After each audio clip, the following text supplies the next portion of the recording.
Hello everyone and welcome back to another episode of World War One, and today we are playing the Xinhai Revolution. So we have Emperor Puyi right here. Commoners revolt against us, they kill all opponents of the revolution. We have a few territory left, but we have more experienced commander. Let's rebuff the revolutionary. So this is like alternate series that we are playing as the Qing Empire. So historically the Qing Empire would have fallen already. So a bit story before we start into this game. So back then China was controlled by the Qing Empire, and the Qing Empire also trade opiums to the British Empire. They trade like many resources, and they will take back opiums, which is a bad influence for the people of China. And then later on there were so many revolutions, a small uprising, let's just not say a revolution, small uprisings, and those uprisings were suppressed, and it was brutally suppressed. So that's why China became the people of China, and also Dr. Sun Yat-sen, who formed the Republic of China and also revolt against the Qing Empire. So that's why you can see many other Chinese people who fled across the globe to find a better place to live, not because they wanted to, but because the Qing Empire, which was the main empire back then, was going to flip off, which means that they're going to fall, and that's result a bad thing in the future. So now without further ado, let's just play our games here. I don't want to talk too much, people will say that's annoying. For more information, you can check Google yourself, do some research, or maybe you can have a look at the YouTube. Just type in Xinhai Revolution, you will get a bunch of information which is beneficial. Okay, very good. So we're gonna get infantry. So there are so many things happen in China, and those things have a very bad influence, not just China but the whole world. You can see almost every single places right now, you can see Chinese people with small eyes, with white skin, often known as Chinese, but actually they have different story. So they might be Japanese, they might be Korean, they might be Mongolian, they might be mixed, they might be dead. So yeah, that's the point. But mostly, especially Europeans and Westerner, when they see people like that, oh, it's Chinese. Oh, are you from China?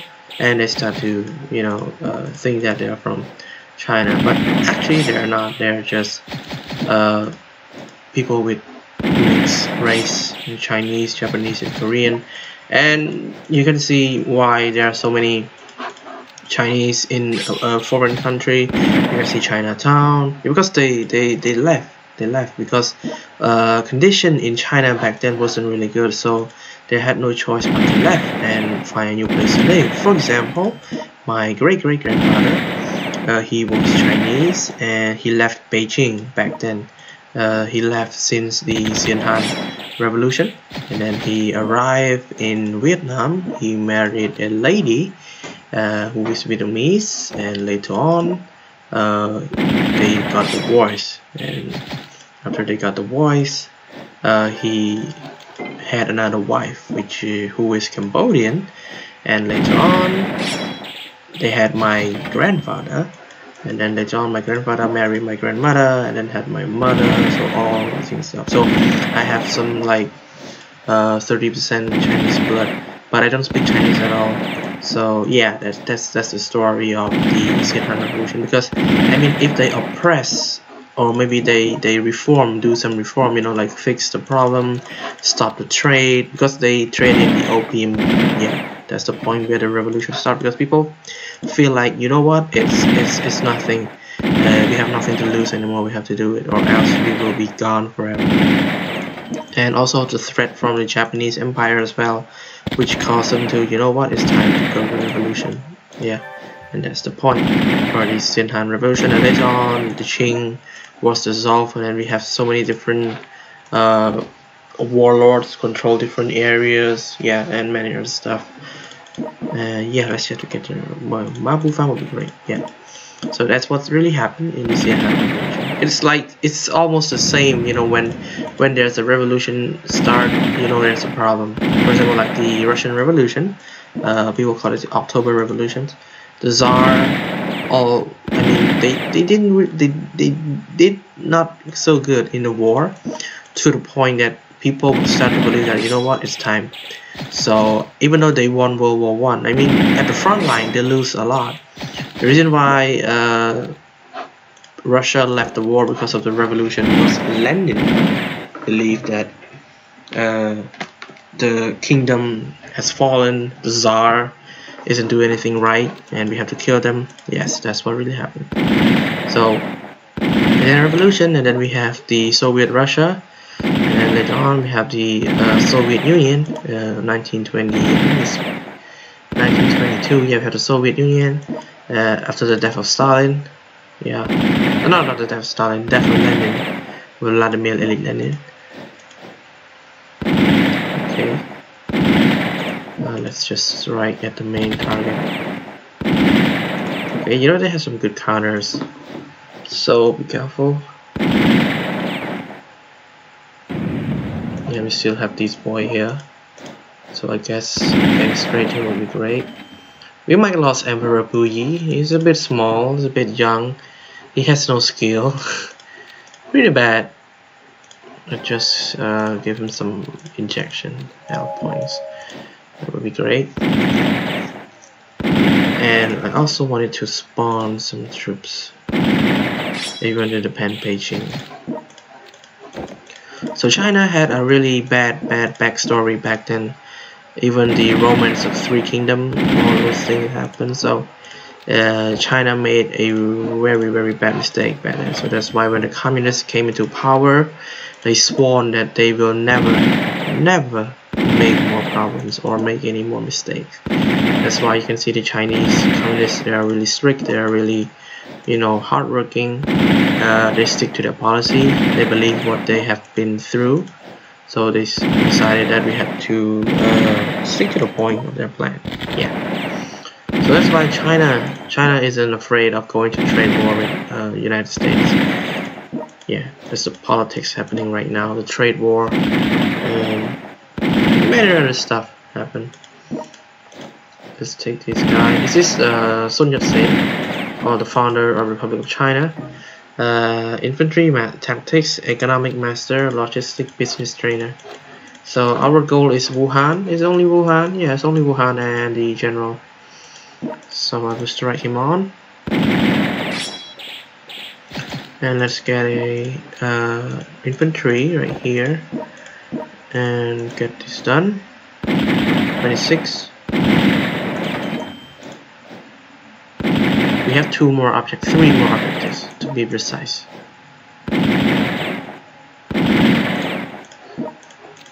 And just I think I should use a medical aid.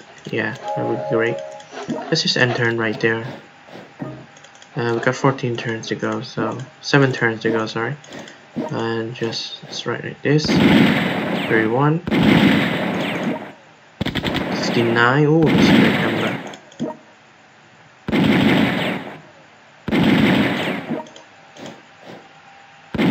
18. Very good. And strike just 143. And we going to, oh, maybe we should go to Wuhan. 44. Infantry. Puyi is a bit young.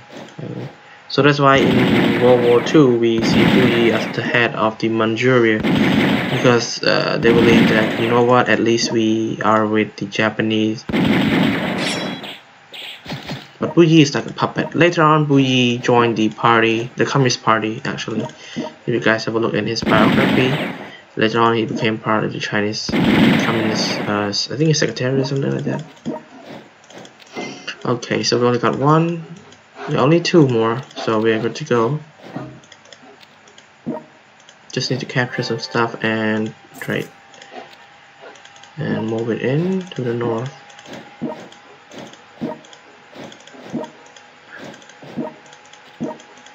Okay, let's just get this so that they cannot get any artillery.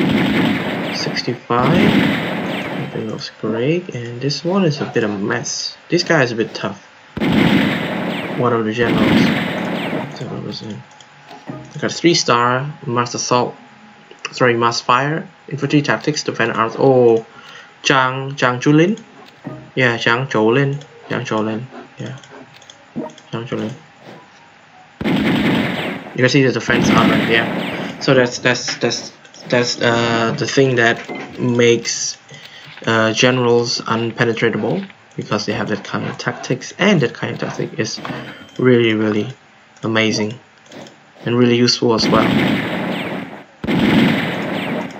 But I think they kind of run out of stuff.